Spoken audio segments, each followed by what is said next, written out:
Good day mga ka-sports natin dyan. PLDT High Speed Hitters, grabe, kahit meron nga silang malakas na mga players, kagaya nga ni Savvy Davison na kanilang scoring machine, pero bakit tila ba hindi nga sila pinaporma ni Erica Santos? Anong nangyari pagdating nga sa kanilang games? Well, pagdating sa naging laban ng Signal Super Spikers at ng PLDT, hindi dapat natin ito dudahan na meron bigayan na nangyari. Lalo't ang PLDT naman at ang Signal ay nasa mataas na standing. Well, sa mga nagsasabing netizen dyan, kahit hindi ko paborito ang Signal Super Spikers at ang PLDT, hindi naman masasabi natin na nagkaroon sila ng sagip kapamilya dahil same naman sila nasa mataas na standing.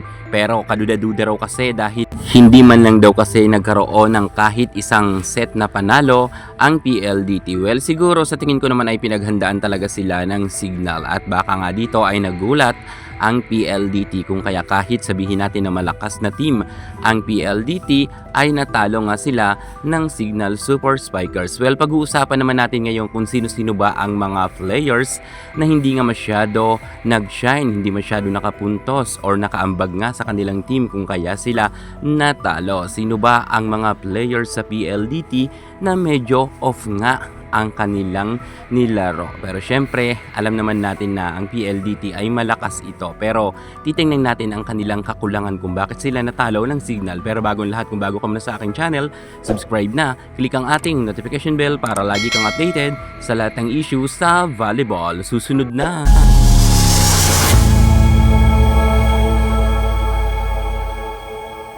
PLDT sa kasalukuyan ay nasa ikalawang pwesto nga sila pagdating sa team standing at nangunguna nga dito ang Signal Super Spikers.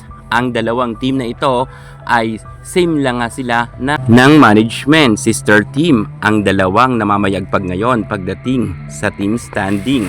Samantalang ang Creamline Cool Smashers ay pilit naman humahabol. Alam naman kasi natin na kinakailangan talaga dito na magpursigi ang bawat team dahil meron ngang dalawang team na magpapaalam na bago pumasok sila sa quarterfinals.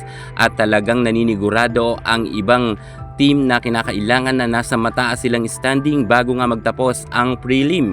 At ang PLDT Signal Super Spikers, Creamline Cool Smashers ay 100% ay sure na sure nga sila napasok na nga sa banga para nga sa next round. Kita naman kasi natin na talagang nasa mataas na standing nga ang nasabi natin tatlong team na ito. Gayun din ang next led Chameleons, kahit sabihin natin natalo, nasa ika-4 na pwesto pa rin sila. Mataas pa rin ang standing ng next led at hindi nga sila malalaglag. Ang delikado nga dito mga ka-sports ay ang Choco Mucho dahil nasa mababang standing rin sila, pero kinakailangan nga na magpursige nila si Rondina sa mga susunod na laban para nga maipaangat pa nila ang kanilang standing para hindi nga sila malaglag sa next round.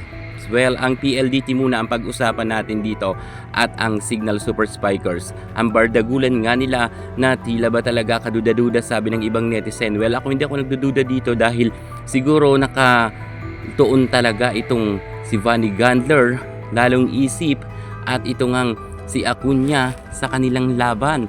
At si Erica Santos ay talagang super nag-shine. Maganda rin talaga ang mga set ni Cayuna kung kaya player of the game nga siya. Napagana nga ni Cayuna ang lahat ng kanyang mga spikers kahit ang kanilang mga middle blocker ay gumana kung kaya nga sila nanalo. At ang PLDT naman ang katanungan at bakit ganito ang nangyari sa PLDT na tila ba napatiklop nga sila. Sino ba talaga ang nagkulang dito? Well, si Savannah Davison dito talaga ang nagdala at hindi siya nagkulang. Ito nga yung mga players na nagkulang sa PLDT kung kaya nga sila napatiklop sa loob lamang ng 3 set ng Signal Super Spikers. Samantalang top scorer pa rin itong si Savannah Davison na meron ngang 14 points. Pangalawa nga dito na top scorer ay si Kim Kiana din na meron 11 points. Samantalang si Mika Reyes ay nagkaroon lamang ng 7 points at si Malaluan ay 8 points. Majoy Baron, mahina rin ang kanyang naging score, 3 points lang.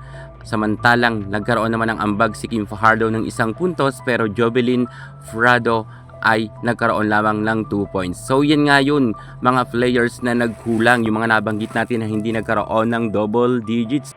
Kaya pala hindi sila nanalo sapagkat ang nagkaroon lang ng double digits ay ang dalawang players nila na star player, si Savannah Davison at si Kim Kiana D. Pero kapansin-pansin na sobrang baba pa rin ng ipinuntos nga ng ibang kanilang mga kasamahan. Kaya pala sila hindi nakaporma pagdating sa Signal Super Spikers. Mukhang nautakan nga sila ng Signal sapagkat hindi nila kinaya ang kupunan nga nila Erica Santos, Vanny Gandler. Pero alam ko na ang PLDT babawi to para sa next game. Para sa mga fans naman dyan ng Signal Super Spikers at ng PLDT, huwag kayong mag-alala dahil sa quarterfinals pasok na pasok sila. Thank you so much.